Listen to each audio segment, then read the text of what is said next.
ওগো আল্লাহ, ওগো মালিক, তুমি ছাড়া তো আমাদের আর কেউ নাই, তুমি ছাড়া তো আমার আর কেউ নাই।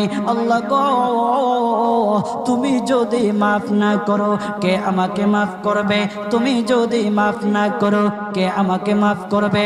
তুমি যদি আমাকে মাফ করো তাহলে তোমার কোনো দিকে কমবে না, তুমি যদি আমাকে মাফ না করো তোমার কোনো দিকে বাড়বে না।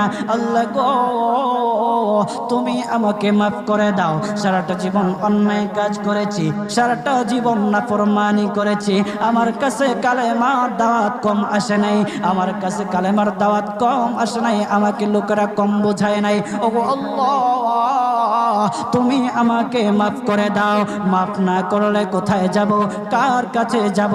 বাবা যখন মারে তখন মার কাছে আশ্রয় নেওয়া যায়, মা যখন প্রহার করে তখন বাবার কাছে